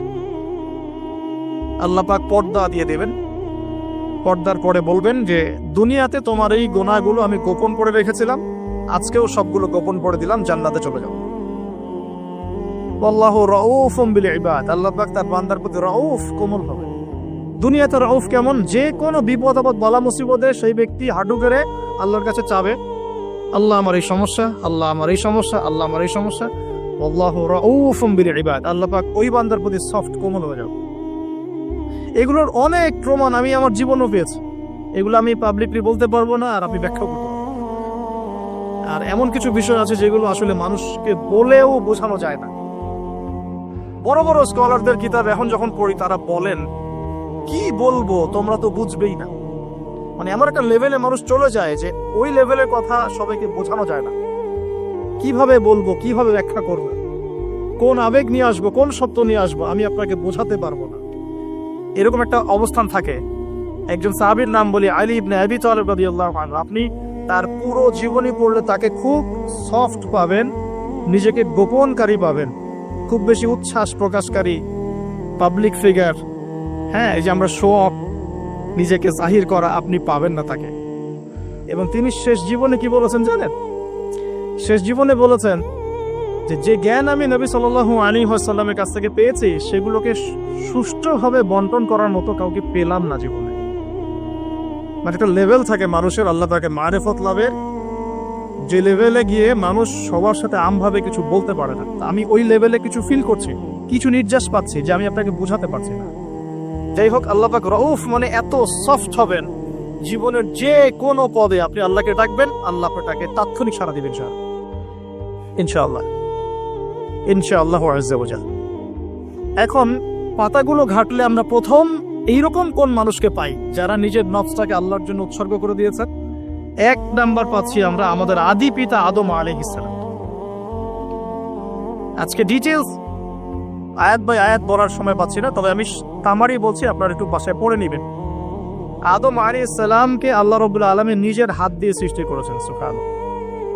এখন আল্লাহ পাকের হাত কি, কেমন, কিভাবে ব্যাখ্যা করতে পারবো না, এবং এই ব্যাখ্যা করা আমাদের জন্য জরুরি নয়। আল্লাহ পাক যা বলেছেন বাস, কোনো কিছুর সাথে সাদৃশ্যপূর্ণ নয়, কোনো কিছুর এক্সাম্পল তার সাথে শোভনীয় হবে না। জাস্ট আল্লাহ পাক বলেছেন খলাকতু বিয়াদাই, আমি আদমকে সৃষ্টি করেছি আমার দুই হাত দিয়ে, বাস এই পর্যন্ত ফুল স্টপ। এগুলো হচ্ছে কোরআন সুন্নাহর কিছু মূলনীতি। আল্লাহ পাক বলেছেন আর রহমান আলাল আরশ ইস্তাওয়া, রহমান আরশের উপরে সমুন্নত। কোন হালতে কি অবস্থায় আছেন ব্যাখ্যা করতে পারবো না, দরকার নাই, ফুল স্টপ। আদম আলাইহিস সালামকে সবচেয়ে বড় যে নেয়ামত আল্লাহ পাক দিয়েছেন সেটা হলো আদম আলাইহিস সালামকে আল্লাহ পাক তার পক্ষ থেকে ইলম শিক্ষা দিয়েছেন। সুবহানাল্লাহ। আল্লাহ পাক প্রথমেই তাকে সৃষ্টি করে ফেরেশতাদেরকে দিয়ে সিজদা করার নাই। আল্লাহ পাক তাকে আগে জ্ঞান শিক্ষা দিয়েছেন। সূরা বাকারা শুরুর দিকে আছে ওয়া আল্লামাল আদামা আসমা কুল্লাহা, আমি আদমকে যত রকম জ্ঞান আছে, আসমা কুল্লাহা মানে যত রকম নাম এবং জ্ঞান আছে সবই শিখিয়েছি আদম আলাইহিস সালামকে। উম্মাহ আজকে পিছিয়ে পড়েছে আদম আলাইহিস সালাম এই মহামানবের জ্ঞানতাত্ত্বিক সুন্নত না নিয়ে। আজকে আমরা লেকচার শুনতে চাই, ইউটিউব ফেসবুক থেকে দিন শিখতে চাই, আমরা জ্ঞান অর্জন করতে চাই না। আপনি একটা লেকচারে ডাকেন, আপনি 2-3 লাখ লোক পাবেন, বাংলাদেশেই তো হচ্ছে 2-3-4-5 লাখ লোক, কিন্তু আপনি 5 লক্ষ লোককে 6 মাস একটা সিস্টেমেটিক সিলেবাস দিয়ে পড়াশোনা করতে বলেন, দে উইল ডিনাই। শুরু করে দেন, দেখবেন তার মধ্যে 10 জন বাকি আছে, বাকি সবাই রিজেক্ট করেছে। উম্মার সবচেয়ে বড় সমস্যা এখন, ইয়াংদেরকে স্পেশালি বলছি, জ্ঞানতাত্ত্বিক রেভলিউশনের ঘাটতি আছে। আমরা অনেক কিছু করতে চাই, অনেকে দাওয়ার কথা বলেন, জিহাদ ফি সাবিলিল্লাহর কথা বলেন, ইসলাম প্রতিষ্ঠার কথা বলেন, জ্ঞান অর্জন করতে চান না। ইলম অর্জন ছাড়া আপনি কিছুই করতে পারেন। আমরা জানি যে আদম আলাইহিস সালামকে এবং তার স্ত্রী হাওয়া আলাইহিস সালামকে জান্নাতে রাখা হয়েছে। সেখানে ওই যে ফেরেশতাদের মধ্যে লুকিয়ে থাকা জিন, যার নাম ইবলিস, সে সিজদা করে নাই। ইবলিস কিন্তু ফেরেশতা ছিল না, এটা ভুল কথা। ইবলিস কানা মিনাল জিন্নি ফাফাসাকা আন আমরি রাব্বি, ইবলিস ছিল জিন জাতির একজন যে তার রবের আদেশকে লঙ্ঘন করেছিল। ইবলিস ফেরেশতা ছিল না, এটা ভুল কনসেপ্ট। এমন না সে ফেরেশতা ছিল পরে শয়তান হয়ে গেছে, না, সে কখনোই ফেরেশতা ছিল না, সে জিন জাতির একজন ছিল। বিকজ এই পৃথিবীতে মানুষের আগে জিন জাতির অবস্থান ছিল, এর পূর্বে হয়তো আরো কিছু ছিল, আমরা জানি না, আল্লাহ পাক গোপন করে দিয়েছেন, আমরা জানি না। এখন ইবলিস সিজদা করেনি কেন? বিকজ সে বলেছিল খলাকতানি মিন নার ওয়া খলাকতাহু মিন তিন, আমাকে সৃষ্টি করেছেন আপনি আগুন দিয়ে, আদমকে সৃষ্টি করেছেন মাটি দিয়ে, কেন আমি আদমকে সিজদা করব? সে আদমকে সিজদা না করে এটা প্রমাণ করতে চাচ্ছে যে আল্লাহ আপনি ভুল, আমি সঠিক। নাউজুবিল্লাহ, এটাকে বলা হয় বাতিল কিয়াস, বাতিল কিয়াস, ভুল কিয়াস। এবং শুধু তাই না, আল্লাহ রাব্বুল আলামিন তাকে ওয়ার্ন করার পরেও সে কিন্তু ইউটার্ন করে তওবা করে ফিরে আসে নাই, সে তার মতের উপর অটল ছিল। পক্ষান্তরে আমাদের পিতামাতা যখন ফল খেয়ে ফেলেছেন জান্নাতে, যখন পোশাক খুলে গেছে, জান্নাতে পোশাক খুলে গেছে, ফল খাওয়ার পর প্রথম যে ঘটনা ঘটেছে, গায়ের পোশাকটা খুলে গেছে। দেখেন, সর্বপ্রথম আমাদের পিতামাতাকে জান্নাতে ফেরেশতাদের সামনে ইবলিস নগ্ন করে দিয়েছে। এটা ছিল আমাদের প্রতি ইবলিসের সবচেয়ে বড় আঘাত। শুরুতে, প্রথম আঘাত, শুরুতে শিরক করাতে পারে নাই, বেদাত করাতে পারে নাই, হারাম খাওয়াতে পারেনি ইত্যাদি। শুরুতে আমাদের পিতামাতাকে সে অবাধ্যতায় লিপ্ত করে গা থেকে জান্নাতের পোশাকটা খুলে ফেলে দিয়েছে। এখান থেকে আমাদেরকে বুঝতে হবে আজকের এই গ্লোবাল সোসাইটিতে আমরা যে নগ্নতার এই ভয়াল থাবা এবং প্রদর্শনী দেখছি, এটা ওই আসমানের ওই যে ইবলিসের যে চক্রান্ত, তার এই জমিনে বাস্তবায়ন হচ্ছে। এখন বুঝাতে পারিনি মনে হয়, আল্লাহ মাফ করুন। ইবলিস আমাদের পিতামাতার গা থেকে কাপড় খুলে ফেলে দিয়েছিল। সূরা আরাফে আল্লাহ পাক এটা বলেছেন, ইয়ানজিউ আনহুমা লিবাসাহুমা লিইউরিয়াহুমা মিন সাওয়াতিহিমা। হে বনু আদম, তোমরা সতর্ক থেকো, তোমাদের পিতামাতার গা থেকে কিন্তু ইবলিস কাপড় খুলে ফেলেছিল, তোমরা পৃথিবীতে গিয়ে আবার সেই কাজ করো না। তাহলে এখন আমরা একটু বুঝতে চেষ্টা করি, ইন্টেলেকচুয়াল অডিয়েন্স সবাই আমাদের ক্রিটিক্যাল থিঙ্কার্স দরকার। তাহলে এখন যে সোসাইটির মধ্যে নগ্নতার, বেহায়াপনার সয়লাভ চলছে, every single city and country, including Dhaka, the city of আখিরুজ্জামান, সেটাও তো দেখেন কোথায় আপনি মানে শালীনতা পাচ্ছেন। ইসলামিক কান্ট্রি হিসেবে আলহামদুলিল্লাহ এখানে অনেক কিছু পান, ওয়ার্ল্ডের অন্যদিকে তাকিয়ে দেখো। তার মানে ইবলিসের ওই এজেন্টটা এখন পৃথিবীতে কিছু মানুষ বাস্তবায়ন করছে, তাদের সাথে ইবলিসের একটা যোগসূত্র আছে আদর্শিক। আল্লাহ পাক আমাদের মা বোনদেরকে বেপরদামি থেকে হেফাজত করুন এবং আমাদের চোখগুলোকে আল্লাহ পাক পবিত্র করুন। কিভাবে আপনি চোখ নামিয়ে চলবেন এই সমাজের মধ্যে, এটা এত সহজ নয়, আমরা খুব ভালো করে জানি এটা এত সহজ নয়। তো দেখুন, অনেক ভিতরে চলে যাচ্ছি। আদম আলাইহিস সালাম, হাওয়া আলাইহিস সালামকে সর্বপ্রথম নগ্ন করে দিয়েছে ইবলিস। তারা কিন্তু তওবা করে ফিরে এসেছে। কি সেটা? রব্বানা, আমরা বলি রব্বানা যালামনা আনফুসানা ওয়া ইল্লাম তাগফির লানা ওয়া তারহামনা লানাকুনান্না মিনাল খাসিরিন। যখনই আমাদের পিতামাতা বুঝতে পারলেন যে তারা একটা ভুল করে ফেলেছেন, তখন তারা তওবা করে ইউটার্ন করলেন আল্লাহর দিকে, যেই কাজটা ইবলিস করে নাই। এই কাজটা ইবলিস না করার কারণে সে কাফের হয়ে গেছে, চিরস্থায়ী জাহান্নামী হয়ে গেছে। আর এই তওবা করে ফিরে আসার কারণে আমাদের পিতামাতা জান্নাতি হয়ে গেছে। আল্লাহ পাক এই কারণেই তার রাসূলের মাধ্যমে জানিয়েছেন যে প্রত্যেক আদম সন্তান, কুল্লু বানি আদম খাত্তা, প্রত্যেক বনু আদম হচ্ছে পাপী। আমরা সবাই পাপী, আমরা সবাই পাপী, পাপের তো শেষ নাই আমাদের, আল্লাহ মাফ করুন। ওয়া খায়রুল খাত্তাইন আত-তাওয়াব, যারা তওবা করে ফিরে আসে এরাই হচ্ছে শ্রেষ্ঠ পাপী। জীবনের যে কোনো সময় যদি কেউ খালেস ভাবে আল্লাহর দিকে তওবা করে ফিরে আসতে পারে, আল্লাহ পাক এক মুহূর্তের মধ্যে তার আমলনামার সমস্ত গুনাহ মাফ করে নেকি দিয়ে পরিবর্তন করতে পারে। এগুলো হাদিস থেকে বলছি, ডিটেলস বলতে পারছি না আমি, কোডগুলো। তো এখন এই মহামানবের জীবন থেকে আমরা কি শিখলাম? দেখুন, তাকে আল্লাহ পাক ইলমের নিয়ামত দিয়েছেন। তার মানে আমরা যদি গতানুগতিক মুসলিম না হয়ে এক্সট্রা অর্ডিনারি মুসলিম হয়ে আল্লাহর সাথে সাক্ষাৎ করতে চাই, দুনিয়াতে বেঁচে থাকতে চাই, পরকালে জান্নাত চাই, তাহলে আমাদেরকে আগে ইলমের চর্চা করতে হবে।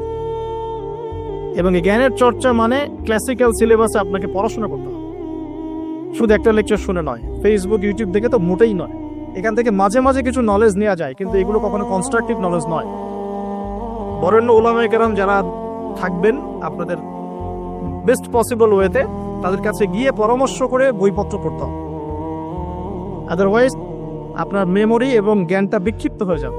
এখনকার ইয়াং জেনারেশনের অন্যতম সেরা প্রবলেম হচ্ছে তাদের মস্তিষ্ক বিক্ষিপ্ত, তাদের মস্তিষ্কে কনস্ট্রাকটিভ কোনো সিলেবাসে পড়াশোনা নাই। আজকে এই বই, কালকে ওই বই, কালকে আদনান ভাইয়ের লেকচার, পরশুদিন আজহারি ভাইয়ের লেকচার, তারপরের দিন আরেক ভাই, তারপর আরেক ভাই। আবার সমাজে তো এক একজন এক এক কথাও বলছে, তখন তার মাথাটা পুরো পাজলড, হ্যাঁ ম্যাসাকার্ড। এই মাসালা এটা বলছেন, ওই মাসালা ওইটা, তার ওইটা কি হবে, ওইটা কি হবে। সলিউশন হচ্ছে ক্লাসিক্যাল ইসলামিক সিলেবাস পড়াশোনা করতে হবে। আমি খুব শর্ট করে গেলে সাবজেক্টগুলো বলে দিই আপনাদের। 1 নম্বর, ফার্স্ট অফ অল কোরআনুল কারীম। কোরআনুল কারীমের মধ্যে থাকবে authentic recitation, translation, Quranic grammar এবং অ্যারাবিক ল্যাঙ্গুয়েজ, 4টা বিষয়।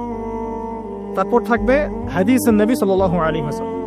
হাদিসের মধ্যে সহজ হাদিসের কিতাবগুলো পড়তে হবে। ফর এক্সাম্পল মিশকাতুল মাসাবিহ, রিয়াদুস সালিহিন, বুলুগুল মারাম, আপনার ফয়জুল কালাম, হাদিসে আরবাঈন, এরকম কিতাবগুলো আগে, তারপরে আস্তে আস্তে আস্তে আপনি কঠিন কিতাবের দিকে যাবেন। তবে এগুলো ওস্তাদ ছাড়া হয় না। এরপর দরকার হচ্ছে সিরাত, নবী সাল্লাল্লাহু আলাইহি ওয়াসাল্লামের পবিত্র জীবনী। এই জীবনী যার জানা নাই সে তার জীবনটাকে রাসূলের সিরাতের আলোকে মেলাতে পারবে না। এবং দ্বীন ইসলাম নিয়ে কিছু করতে চাইলে রাসূলের সিরাতের সুন্নাহ মাফিক করতে পারবে না। এরপর দরকার ইকোনমিক্সের জ্ঞান, ইসলামিক ইকোনমিক্স অবশ্যই। তারপরে দরকার হচ্ছে ইসলামিক ইতিহাসের জ্ঞান, ফিকহের জ্ঞান, আকীদার জ্ঞান, উসুলের জ্ঞান। এভাবে একটা কনস্ট্রাকটিভ সিলেবাস দাঁড়ায়। তারপরে গিয়ে একজন মানুষের জ্ঞানটা পাকাপোক্ত হবে। সময় লাগুক না 10 বছর, 15 বছর, 20 বছর। আমরা দোয়া করি আল্লাহর কাছে, আল্লাহ পাক আগামী পুরো 20 বছর আমাদেরকে পড়াশোনা করার তৌফিক দান করুন। করতে থাকবো। আমাদের বেশি কথা বলার দরকার নেই, করতে থাকবো, জানতে থাকবো। এখন তাহলে আমরা আজকে প্রথম একটা লেসন পেলাম, গতানুগতিক মুসলিম না হয়ে এক্সট্রা অর্ডিনারি মুসলিম হতে হলে প্রথমে এই মহামানবের জ্ঞানতাত্ত্বিক শিক্ষা নিতে হবে, ইলমের মেহনত হবে ইনশাআল্লাহ তাআলা। আল্লাহ পাক আমাদের সবাইকে জ্ঞানের মেহনত করার তৌফিক দান করুন এবং আমাদের পরিবারে জ্ঞান প্রতিষ্ঠার তৌফিক দান করুন, আমাদের বাচ্চাদের মধ্যে সেই জ্ঞান প্রবেশ করানোর তৌফিক দান করুন। আর প্রয়োজন হচ্ছে তাওবাহ। আদম আলাইহিস সালাম ভুল করেছেন, আমরাও ভুল করি, কিন্তু শয়তানের পাল্লায় পড়ে ভুল করলেই তার তাবেদারি করতে হবে না, বরং যখনই আমাদের স্মরণ হবে আমরা ইউটার্ন করবো আল্লাহর দিকে তওবা করে। দ্বিতীয় মেসেজ হচ্ছে বেশি বেশি তওবা ইস্তেগফার করব। দিনে কমপক্ষে 100 বার পড়তে পারি আস্তাগফিরুল্লাহাল্লাযী লা ইলাহা ইল্লা হুয়াল হাইয়ুল কাইয়্যুম ওয়া আতুবু ইলাইহি, অথবা এতটুকু অ্যাটলিস্ট আস্তাগফিরুল্লাহ ওয়া আতুবু ইলাইহি, আস্তাগফিরুল্লাহ ওয়া আতুবু ইলাইহি, বাস এতটুকু। নবী সাল্লাল্লাহু আলাইহি ওয়াসাল্লাম দিনে 100 বার তওবা করতেন, কোন হাদিস এসেছে 70 বার তওবা করতেন। এরপর একটু সামনে যাই, কোরআনের পাতা উল্টালে দেখবো আরেকজন নবীর নাম আসে, আরেকজন মহামানবের নাম, তার নাম হচ্ছে নূহ আলাইহিস সালাম। এই মানুষগুলো যাদের কথা বলছি তারা কিন্তু কেউ গতানুগতিক মুসলিম ছিলেন না, তারা এক্সট্রা অর্ডিনারি মুসলিম ছিলেন। আমি তাদের থেকে নলেজ নিচ্ছি।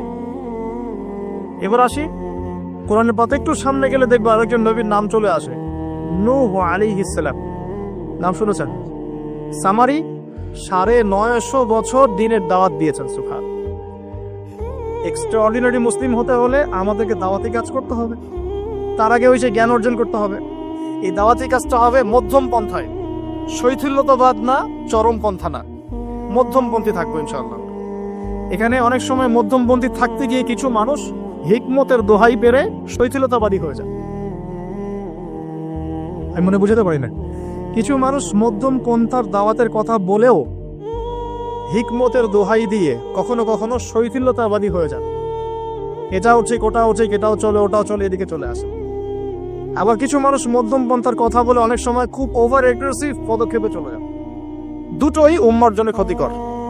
এই জন্যই ক্লাসিক্যাল ওলামায়ে কেরামের সাথে পরামর্শ ভিত্তিক চলাফেরা করা উচিত। তাহলে তারা ডাইরেকশন দিতে পারবেন যে কোনটা এই প্রেক্ষাপটে করা উচিত, কোনটা করা উচিত না।